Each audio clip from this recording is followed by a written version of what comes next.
আসসালামু আলাইকুম everyone, welcome back to my channel. আজকের এই ভিডিওটাতে দেখাবো একটা ডিফারেন্স ক্রিয়েট করেছি এই ভিডিওতে। সেটা হচ্ছে গ্রামের রান্নার পদ্ধতি এবং শহরের রান্নার পদ্ধতি, এই দুইটা নিয়ে। সো গাইস, যারা শহরে রান্না করে তারা তো অলওয়েজ ইলেকট্রিক চুলা বা গ্যাস স্টোভেই রান্না করা হয়। বাট যারা গ্রামে রান্না করে বা গ্রামের রান্না যারা করেছেন তারা জানেন যে গ্রামের রান্নাতে একটু অন্যরকম একটা মজার একটা ব্যাপার আছে, বা ওইটার মধ্যে অন্যরকম একটা আনন্দ খুঁজে পাওয়া যায়। যেহেতু আমরা গ্রামে থাকি না, দেখা যায় শহরে থাকি, ইলেকট্রিক সব কিছু ইউজ করে অভ্যস্ত। অ্যান্ড যখন মাঝে মাঝে গ্রামে যায় দাদুর বাড়িতে, তখন দেখা যায় যে শখের বসে ওখানে কিন্তু গ্যাস স্টোভ আছে, কিন্তু শখের বসে মাটির চুলাতে রান্না করা হয়। শখের বসে মাটির চুলাতে রান্না করে যাতে একটু শহরের যে এক প্রান্ত মানে রোবটের মতো সব কিছু করি, ওই গ্রামে যে আর রোবটের মতো যান্ত্রিক পরিবেশে কোনো কিছু করার ইচ্ছা হয় না। সো এখানে গিয়ে একটু ভিন্ন ভিন্ন কিছু ট্রাই করি, বা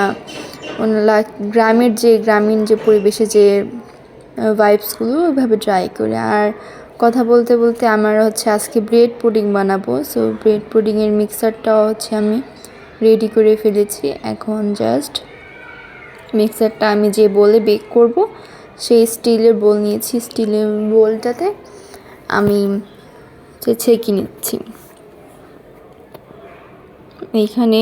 আর হচ্ছে আমি যেহেতু আজকে ব্রেড পুডিং বানাবো, এর জন্য হচ্ছে ব্রেড কিনে নিয়ে আসছি, ব্রেড দিয়ে দিলাম। অ্যান্ড আপনারা চাইলে ব্রেডের সাইডের অংশগুলো কেটে নিতে পারেন, বাট সাইডের অংশগুলো কাটলে আমার কাছে তেমন ভালো লাগে না খেতে।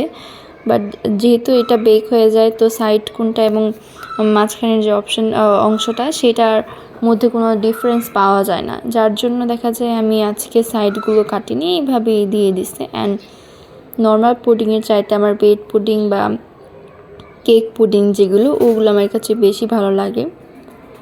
সো এই তো মিক্সারটা রেডি করে নিয়েছি। অ্যান্ড যে চুলাতে করব, শহরে তো সবাই গ্যাসের চুলা এবং ওভেনে করা হয়। ওভেনটাতে আমি আজকে ট্রাই করিনি। ওভেনটাতে ভিতরে হচ্ছে গিয়ে ক্লিন করতে হবে, দেন এটা করতে হবে। অ্যান্ড এই তো আমার পুডিংটাও একটু পর রেডি হয়ে গেছে। আর এই যে চলে আসলাম হঠাৎ করে চুলায় পুডিং দিয়ে আমরা চলে আসলাম গ্রামে। অ্যান্ড গ্রামেও দেখেন মাটির চুলায় রান্না করা, বাট এটা কিন্তু মাটির চুলা রান্না, এটা হচ্ছে সিমেন্টের তৈরি, তবু একই রান্নার পদ্ধতি, একই সব কিছু। আর এই তো এখানে হচ্ছে দেশি মুরগির ডিম। সো সকাল সকাল গ্রামের পরিবেশে খুব ঠান্ডা ঠান্ডা লাগছিলো, আবহাওয়াটা খুবই ঠান্ডা ছিল। সো গ্রামীণ পরিবেশে আমরা রান্না করব আজকে।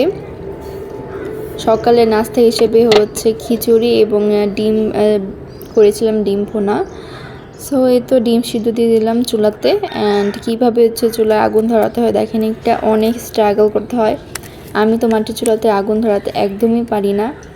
গ্যাসের চুলা বা গ্যাস স্টোভটাই আমি ঠিক মতো অন করতে পারি না। ওইখানে দেখা যায় মাটির চুলায় আগুন নিভে যায় এবং আবার ধরাতে হয়, লাইক অনেক প্যারা। সো এইটাও ঠিক মতো পারি না আমি। সো আম্মু রান্না করে সবসময়। সো দেখেন যে কতটা ইউনিক, বা যারা শহরে থাকে গ্রামে যখন এইভাবে রান্না করে তাদের কাছে কিন্তু খুবই ভালো লাগে। যেমন তো আজকের এই ভিডিওটা ভালো লাগলে অবশ্যই লাইক, শেয়ার, সাবস্ক্রাইব করবেন। আল্লাহ হাফেজ।